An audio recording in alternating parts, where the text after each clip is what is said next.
Good morning. Robert Proctor, Government Affairs Director for the Realtors Association of South Central Wisconsin. And I'm very happy to welcome you this morning as we're going to talk about real estate and clients on the spectrum. I'm here with Michaela Yops, Clinical Director and Occupational Therapist with Common Threads. Good morning. Thank you for joining us today. Would you mind sharing a little bit about yourself and your organization? Like, how long has your organization been operating for? Sure, yeah. So my name is Michaela Yops, and I am the clinic director at Common Threads. I am also a practicing occupational therapist with Common Threads too. Common Threads has been around since 2006 and started out of a need. Our founder, Jackie, has two autistic twin boys who are now in their 20s, that at that time there really weren't any services that were accessible and supportive to the family. So she actually started this organization out of her home, and there's rumors about whether it was living room, garage, kitchen, but ultimately developed into an alternative school placement program where autistics and other neurodivergents will come from their home district to access services in our school. Learn about their neurology, the different social rules of school so they can be successful in their environment. But we also have an outpatient clinic, which is the side that I take care of. And we offer outpatient occupational therapy, speech language pathology, psychotherapy, and service facilitation. And we primarily see autistics, but a lot of different neurodivergents, which we'll talk about today too. And we take a unique approach on autism in that we don't try to cure it or get rid of it or see it as this big scary thing. Instead, finding ways to help people be successful given that information. So what encouraged you to work in this role? It's a good question, and when looking at this, I was reflecting on this question.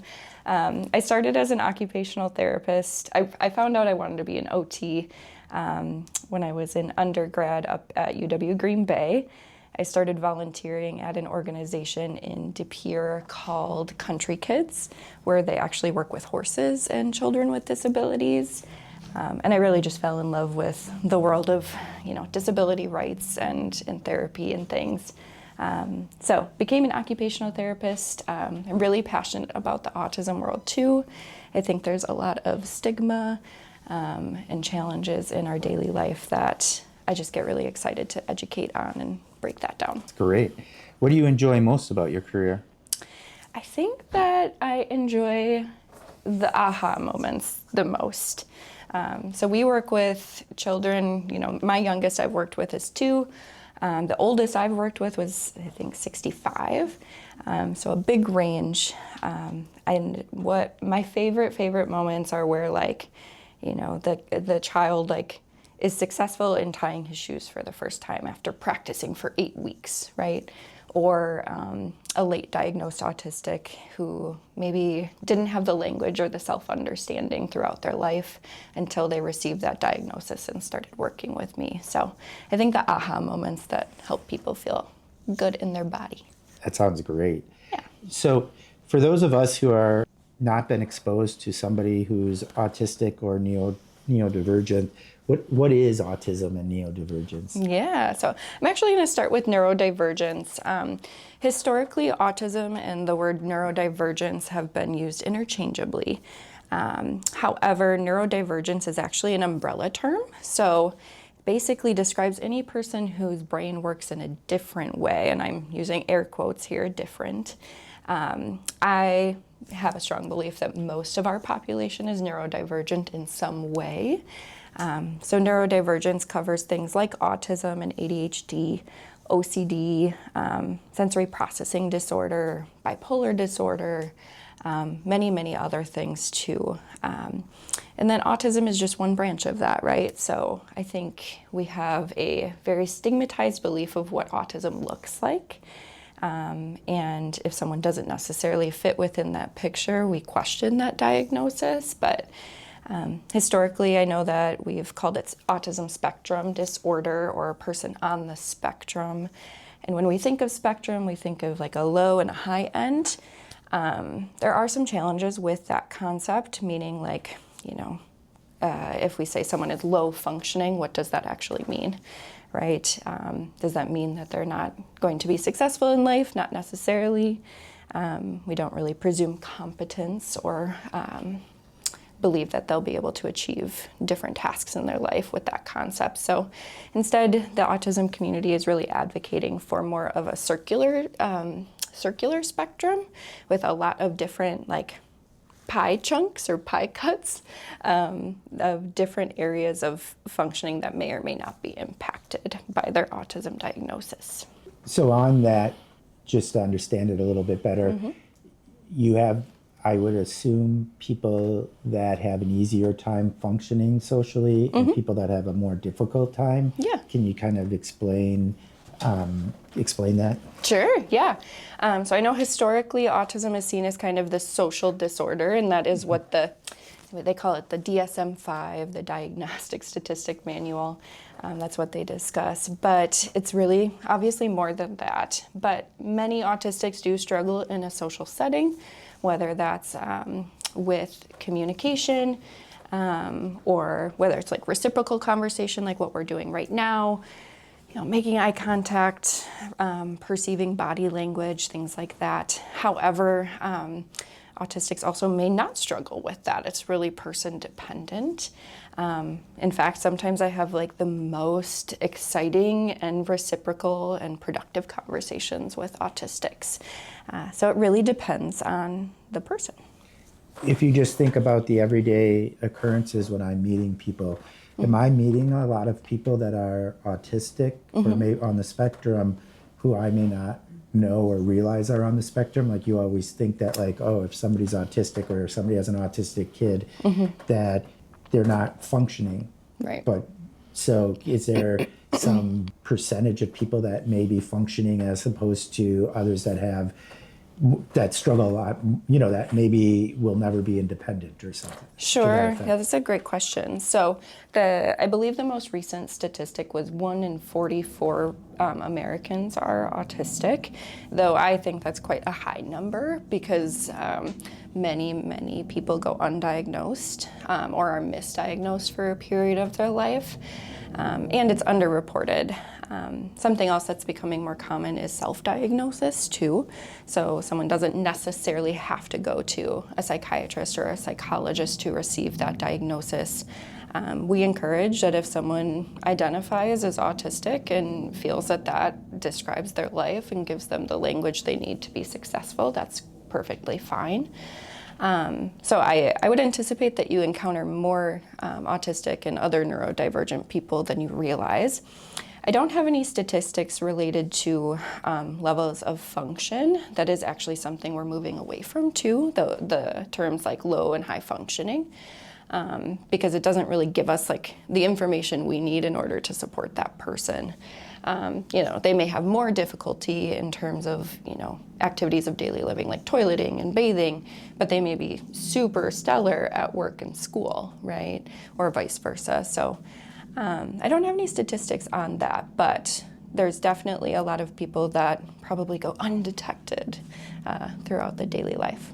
So that brings me to the intersection with real estate. So it's likely or very likely that if I'm a person selling real estate, I'm a realtor, that I will be interacting with people that have autism or are on the spectrum or certainly have people in their family unit on the spectrum. Is that's correct? Yes, absolutely. Absolutely. And what are some of the common misconceptions as a realtor that I would maybe have that I'm not part of the, let's say, autism community, but I'm interacting with somebody who's on the spectrum for buying or selling a house or for their family members maybe? Yeah, great question.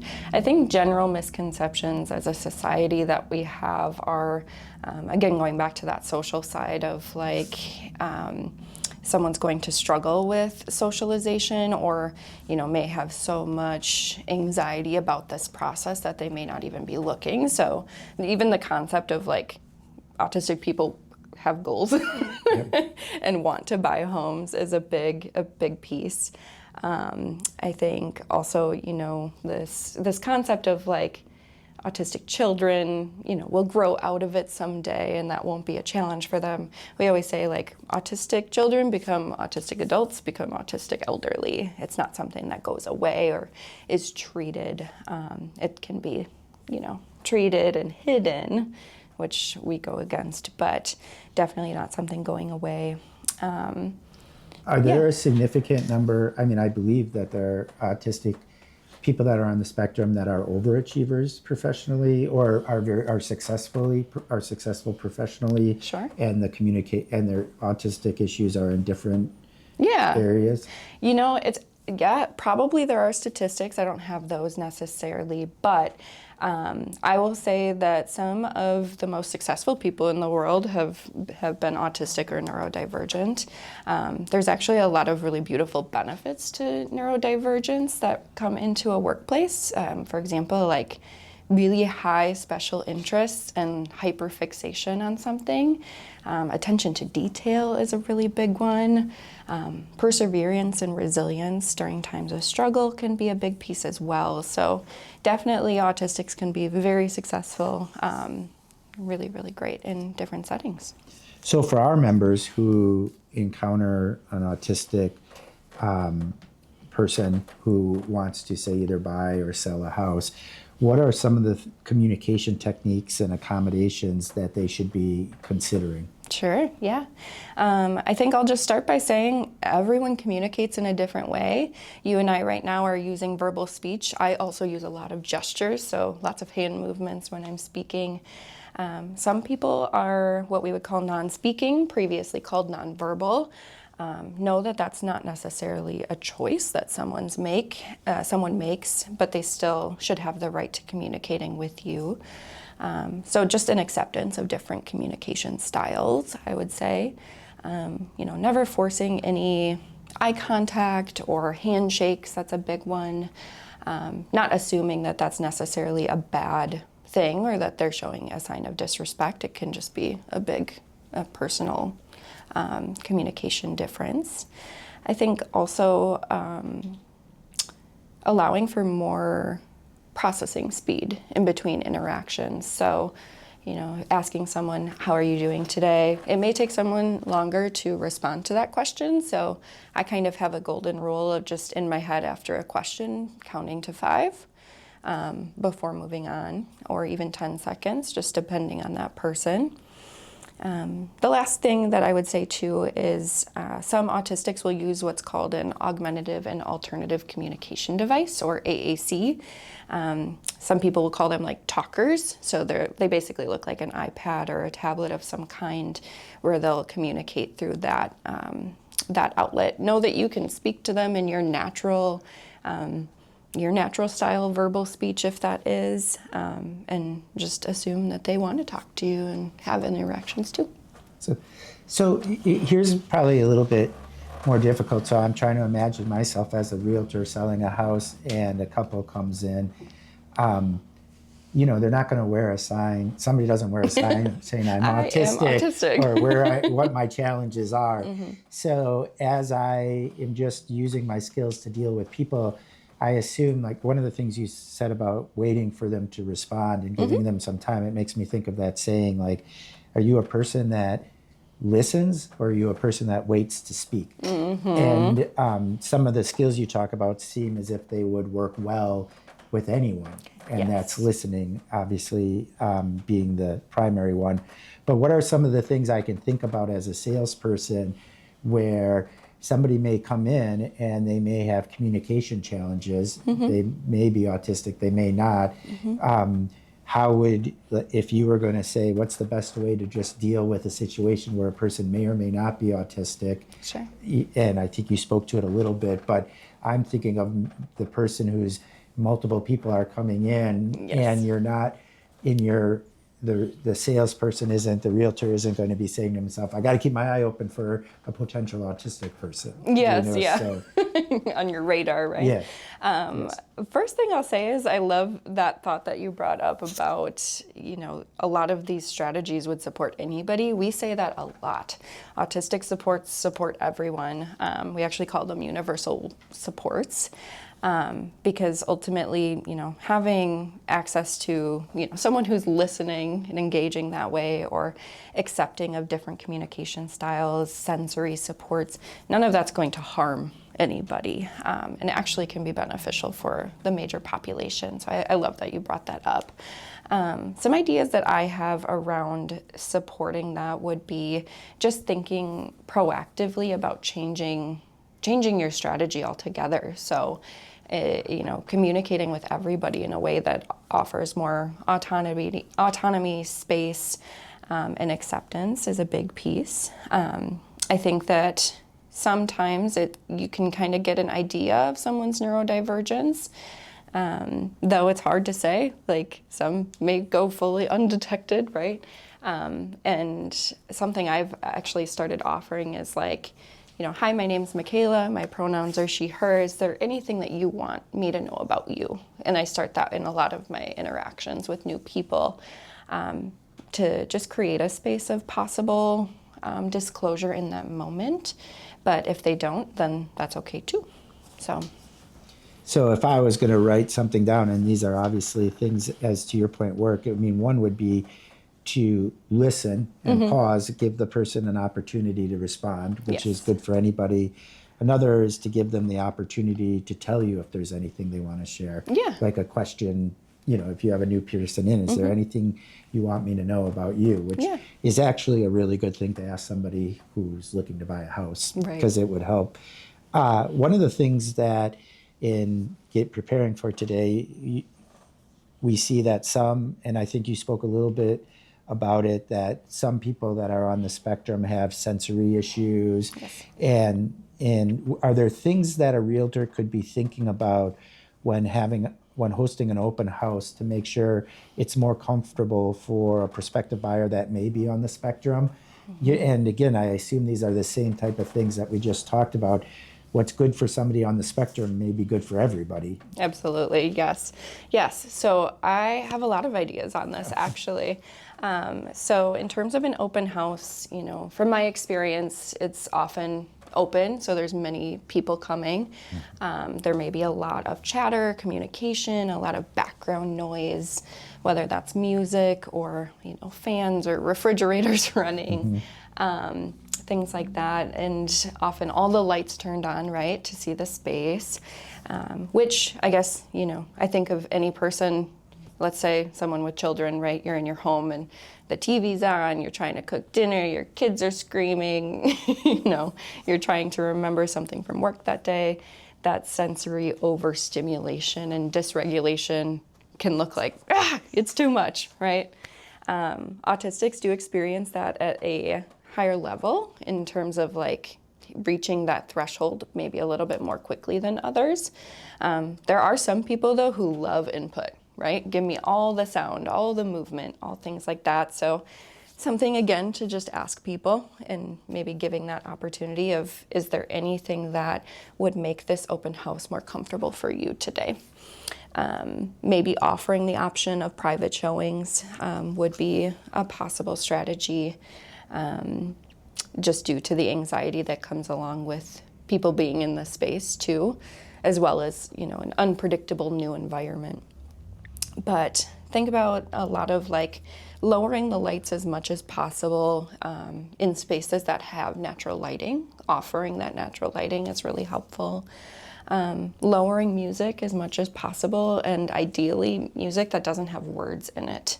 When you think about, you're trying to have a conversation with someone, but there's like words in the background too, that can be very distracting. And then the other one I thought of was smell. So we often will burn candles or, have those little plugins for the wall or whatever they may be, because it makes a space really nice smelling. However, smell can be really, really dysregulating for some. So as much as possible, trying to limit smell would be another strategy. I think a lot of it just comes down to choices, right? Like, what would it be best if we had the lights on or off for you today as we walk through? Kind of giving those choices along the way. I assume then also virtual tours would be Yes. a positive for somebody. Yes, I love this idea. Yes. And virtual tours as an option in place of those showings, but also possibly in advance too, right? So, something that is really helpful for neurodivergent people is predictability. So, knowing what to expect, especially in a new situation. So, for example, they're going to be doing a showing. They don't know what the space looks like, who's going to be there, what the expectation is for them in that space. So having a virtual walkthrough ahead of time would actually be really, really positive for a lot of people too. So kind of on that, is there a way, do you believe that, so potentially, if you're going to be advertising your houses, so most realtors will have their own web page and will show the houses on there. Would you suggest having a notation that, accommodations can be made for people with autism, Yes. or any other Yes. challenges, physically or mentally? Absolutely. And then as part of that, if they contact you, you could do a virtual to begin with, or implement some of these issues.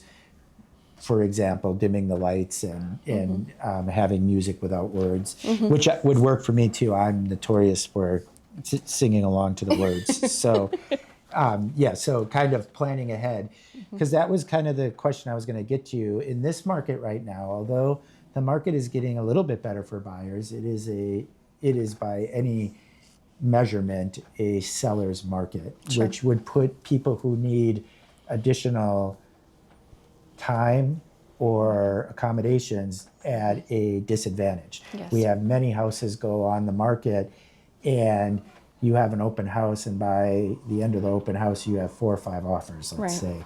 And usually they'll say we're going to have a certain day for accepting offers. But just kind of thinking about that, do you have any ideas about, I'm trying to even for autistic people too, to say like, so that they don't, because if it's somebody who's selling their home, it's stressful. They just want to sell their home, and I'm sure. Yep.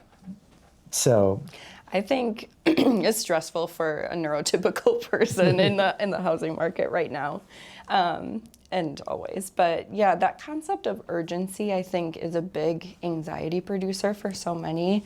And I think that it would be powerful just to have even like a what to expect section that says like, this is what you can expect from an open house and what happens after that point.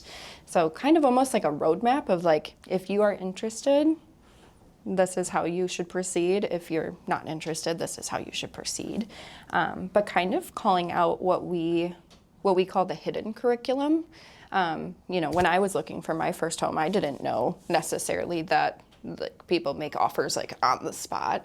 And no one necessarily taught me that. It was something I just kind of picked up. But someone with autism may not be able to pick up on that. So kind of calling out that hidden curriculum ahead of time or having a discussion with that person to offer that information could be helpful.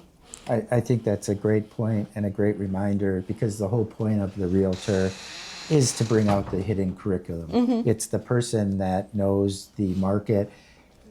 Obviously, they're able to help with the valuation of the house, of the property, and their experience. But it's also I love that term, the hidden curriculum. And I think I'm just going to restate. I think what you're saying is, and I think it'd be a great thing to have on your website, what to expect. Yeah. As part of the process. If you're going to have an open house, to say what to expect as part of an open house and what to expect as far as accepting offers. Yes.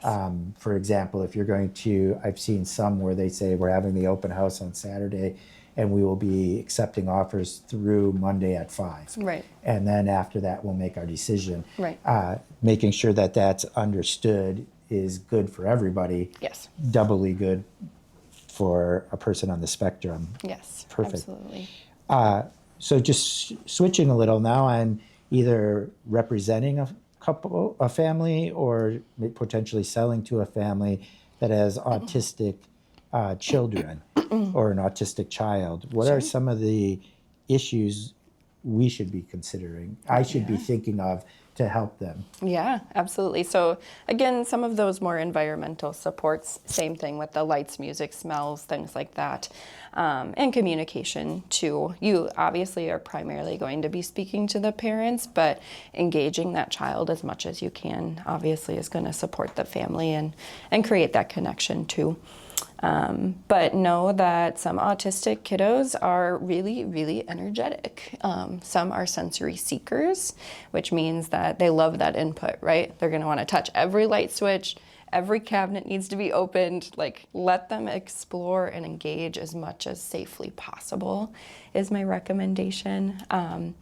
And some other children are going to be more shy, not engaged socially, and that's okay too. So kind of just matching their vibe, their energy. One idea that I do have around this that might be helpful is to offer what's called a visual schedule. So for children, this could look as simple as like a checklist of like find and count how many bathrooms there are. Check. See how many bedrooms there are, something like that on like a clipboard piece of paper, because sometimes when it's an unstructured setting and we don't know how we're supposed to interact and behave, that lack of structure can actually be more problematic. So I love to give kiddos like a job or be like, can you help me actually? I would really love your help with this.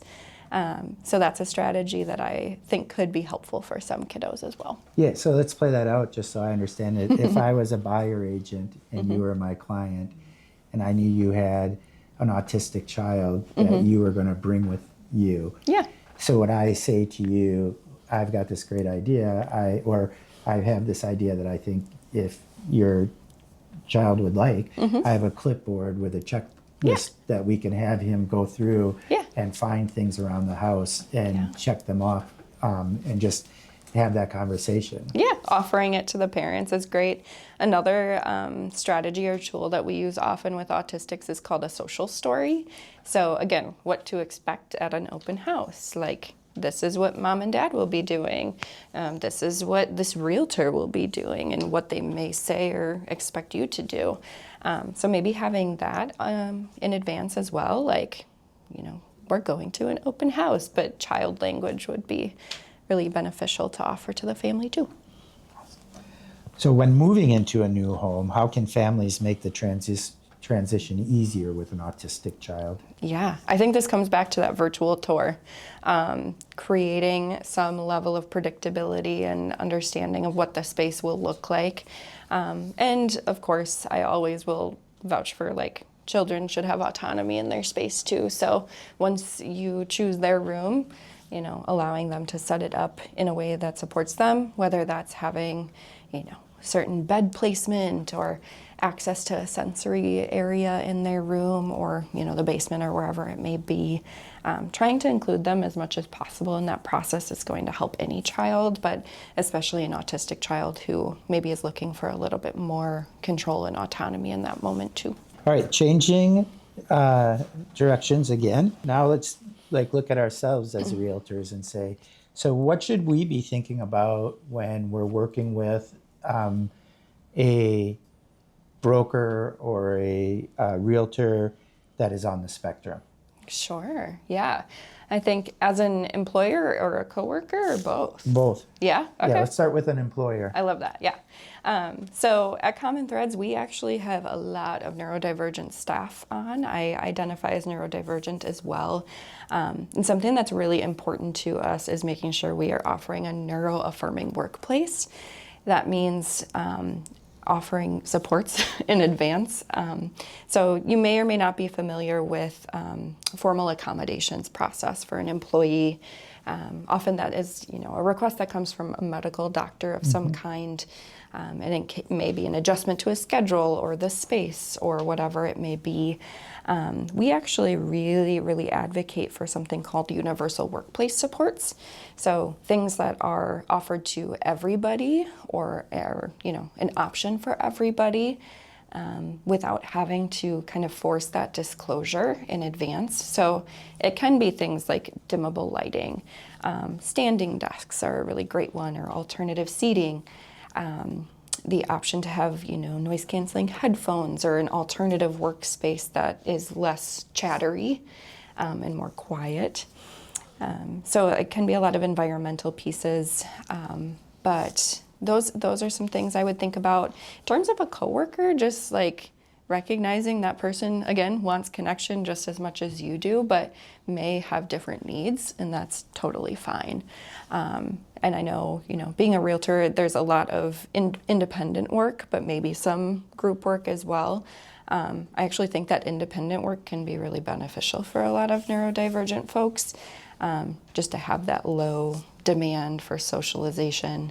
I don't know about what like schedule building looks like for a realtor, but that would create some natural opportunity for accommodations too. Just to follow up on the universal workforce supports, because I do think it's interesting. So one of the concepts you talked about was what's well known to employers or should be is reasonable accommodations, which is basically under the law, if you have a disability, you're entitled to reasonable accommodations. It could be, for example, if you're if you're in a wheelchair, there needs to be an elevator that you can take. Right. Or if you have migraines, very bad migraines, you have to have the right to dim your lights. Right. So long as they don't, I don't know, this isn't the exact standard, but it's all reasonable is the standard. Yes. And so reasonable is the standard. And if I'm understanding you right when you say universal workforce supports, it seems as if there are a large number of reasonable accommodations that just exist that you could allow in your workplace so that people don't have to come to you with a doctor's order, for example. Yes. Allowing people to dim the lights in their work area if that's what they need. Right. Or are there some other ones? So you said dim the lights, allow for somebody, if they request to work in an area that's less, let's call it the water cooler, away from the water cooler. Yes. If there's a lot of activity at the kitchen or the water cooler, if somebody to accommodate them without them having to explain what their issue is, to be in a more quiet area. Absolutely, yes. So, and that's actually something I think a lot of employers could start even in the interview process when bringing someone on, or the hiring training process, right? What would make you feel most successful in your workspace? What tools or strategies make you feel most productive, right? We also ask it more on an annual basis of like, how are you feeling in your body when you're in the office versus working at home or in the community? Is there anything that we can change about our approach or our space that would make you more productive and comfortable in the space? There's a lot of different things that, whether working from home is an option because it's a naturally comfortable environment. It can be, visuals, or I have some people who have cubicles with really high walls so they can't see the visual stimulation going around the water cooler area as well.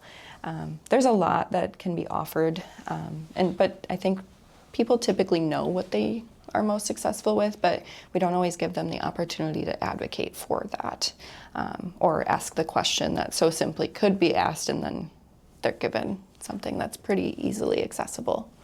Yeah, if I could sum it up, I mean, one thing I take is, because we're all so busy, it seems universal. What's necessary for autistic people should be for everybody, where you just simply ask the question, Right. is there anything that you need to succeed? Yeah. And then listen. Right, to the listen and answer. actually do it, right? Yeah. And just to go off of that too, I will say, I know some people with formal accommodations have, reduced expectations or productivity standards, or, more options for working from home, things like that. And then that kind of leads to other people being like, well, why do they get to do that?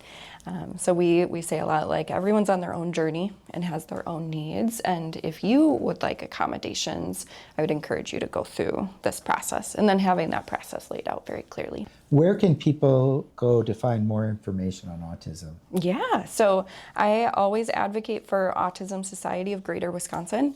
They have so much information on their website from early diagnosis all the way through school and workplace supports. The month of April is Autism Acceptance Month, and you will see a lot of info out there during that time, a lot of events. I also love following, on social media, whether it's TikTok or Instagram, whatever it may be, actually autistic creators or neurodivergent creators, because we like taking the information straight from the source. And then just a small plug, there's a really cool organization in Beaver Dam called Place of Mind, and their website is built with so many amazing visuals and resources for parents, employers, actually autistic people. Yeah. Is there anything more that the Realtors Association can continue to do to help? Sure. I think just keeping the conversation going. This was such a great opportunity just to intersect two very different worlds. And, I do a lot of conversations with schools and different organizations that are linked to autism, but I don't think of real estate when I think of that initially. But this is really where the word needs to spread, is these spaces where it's not very common. So just continuing the conversation, I think, would be really great. Awesome. Is there anything else that you would like to share with our members? No, but thank you. And I super appreciate the work that you all are doing, and thank you for having me on today. Well, thank you so much for being with us and all the work that you all do. Obviously, everybody knows about autism and either probably knows somebody or somebody who has a family member. So this is great information, and it's been really good for me to just think about something that I haven't really thought about as much in the past. So we really appreciate you being here. Yeah. So, and to all of our members who've watched our episode today, thank you so much. Robert Proctor, the Government Affairs Director for Raskow, and we look forward to seeing you at our future episodes. Thank you.